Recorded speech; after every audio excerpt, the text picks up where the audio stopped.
We are in Egypt, on the beautiful shores of Alexandria, where the alluring waves of the Mediterranean tempt us to linger and rest a while.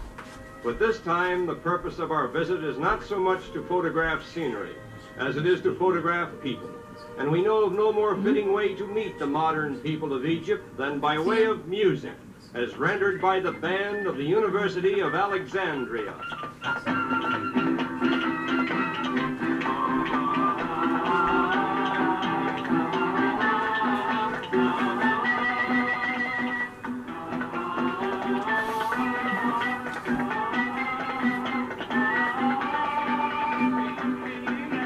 Here we see little to remind us that we are in the land of the ancient pharaohs. Your narrator believes the quickest way to get acquainted with the people in any country is to ask them simple but tactful questions about themselves. Mr. Mozart, were you born in Egypt? Yes, in Cairo. In Cairo. And what is your occupation? I work for General Motors Near East in the technical department. General Motors. What is the attitude here toward foreign enterprise? They are welcoming and they are appreciated. Well, I'm glad to hear it. And Captain, is there any word that you'd like to say in conclusion? The captain answers in his own language to the effect that he would like to extend warmest greetings from his country to the democratic peoples of the world. And being the local head of the National Tourist Police, a unique organization which caters exclusively to visitors, he naturally invites the whole world to visit the land of the pyramids.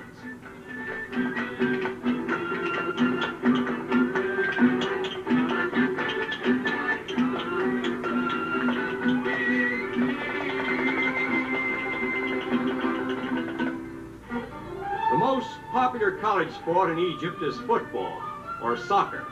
Here we witness a game between the Faculty of Commerce and the Faculty of Law of the King Farouk University.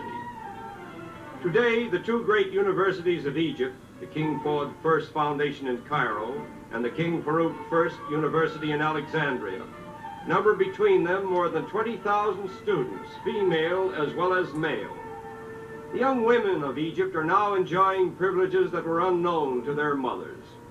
This young lady, for example, is one of the first of her sex to be permitted to practice law in the land of the pharaohs, and her companions are all college students, modern in thought and deed, but still a little shy of strangers from the outside world.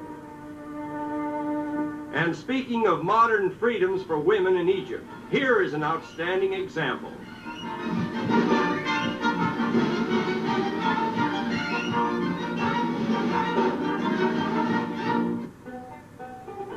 In any country, it is a privilege to meet such an attractive and talented young lady as Miss Akila El-Nakib. She is not only an expert horsewoman, she also excels in golf, tennis, and swimming, speaks 7 languages fluently, and is an accomplished musician.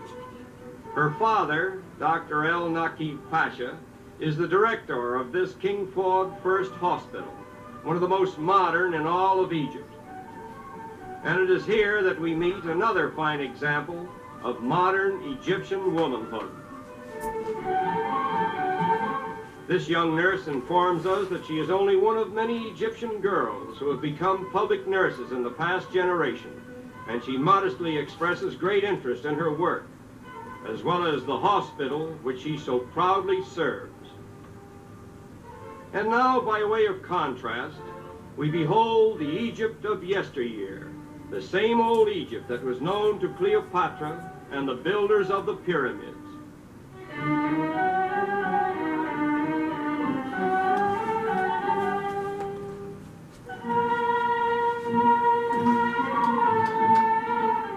In a land that is often credited with being the cradle of Western civilization, where men like Moses and Pythagoras went to school, it is difficult to understand why the past clings so tenaciously to the present.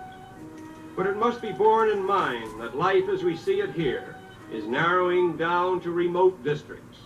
And with the compulsory educational program now inaugurated by the government, it is safe to predict that this phase of Egyptian life is destined to become obsolete.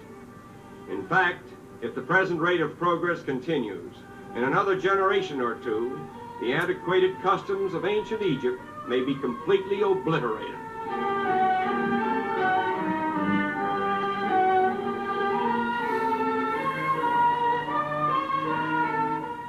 picture of ancient or modern Egypt, however, would be complete without a camel, which from time immemorial has been picturesquely associated with the land of the pharaohs.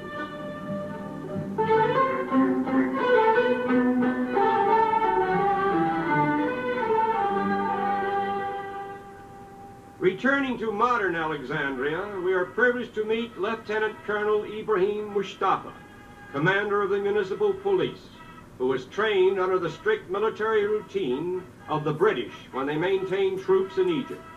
And although the British soldiers have since withdrawn from Alexandria, he honors them still by maintaining their martial traditions as well as their music, a selection of which is now rendered by this all-Egyptian band.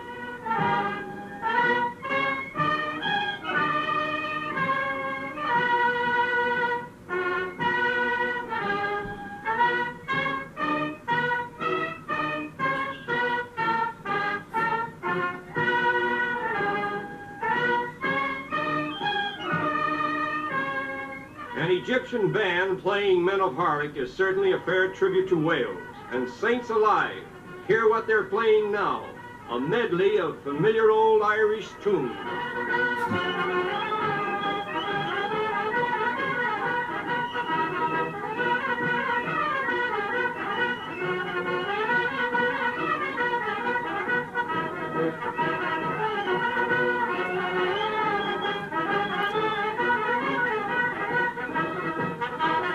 Naturally, there were Scots among the soldiers who established British training in Egypt. And if there is any doubt about it, just open your eyes and ears to this.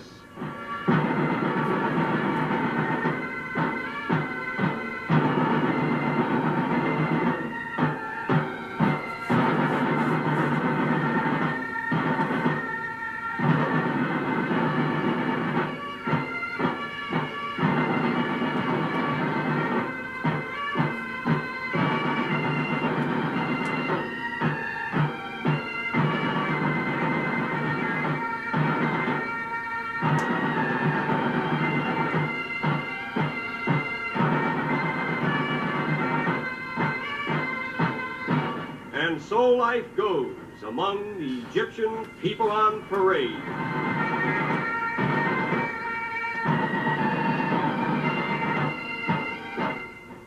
Turner Classic Movies presents the new and improved